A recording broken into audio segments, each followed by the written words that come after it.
విజయవాడ దుర్గగుడి ప్రసాదం నాణ్యతపై ఎన్ని విమర్శలొస్తున్నా నిర్లక్ష్యం వీడటం లేదు. పులిహోర, లడ్డు ప్రసాదాలపై భక్తుల నుంచి తరచూ ఫిర్యాదులు వెల్లువెత్తుతూనే ఉన్నాయి. ఎప్పటికప్పుడు మొక్కుబడి విచారణకే పరిమితమవుతున్న ఉన్నతాధికారుల తీరుపైన అనుమానాలు వ్యక్తమవుతున్నాయి. భక్తుల కొంగు బంగారంగా వెలిసిల్లే బెజవాడ కనకదుర్గమ్మ ప్రసాదం అంటే ఎంతో ప్రీతి. ఇంతటి ప్రాశస్త్యమున్న లడ్డు, పులిహోర నాణ్యతలను దేవస్థానం పట్టించుకోవడం లేదు. తరచూ విమర్శలెదురవుతున్నా లెక్క చేయటం లేదు.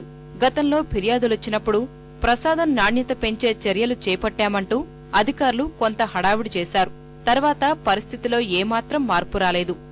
ప్రసాదాల తయారీలో అధికారులు చేతివాటం ప్రదర్శిస్తున్నారనే విమర్శలు ఉన్నాయి. లడ్డూలను తక్కువ బరువుతో తయారు చేయించి సరుకులు మిగిల్చుకుంటున్నారనే ఆరోపణలున్నాయి. దీనిపై పలుమార్లు విచారణ జరిగినా చర్యల జోలికి పోలేదు. పైగా ప్రసాదం నాణ్యత గతం కంటే పెరిగిందని చెప్పుకొస్తున్నారు. ఈ గత 5-6 నెలలుగా మాకు మాత్రం ప్రసాదం క్వాలిటీ చాలా ఇంప్రూవ్ అయిందండి.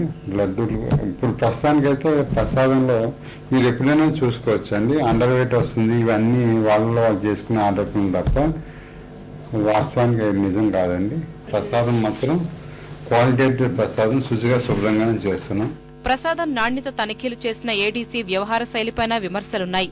గతంలో ఇక్కడ పనిచేసిన అధికారే కావటం వల్ల లోపాలు బయటపడనీయటం లేదనే అనుమానాలు వ్యక్తమవుతున్నాయి.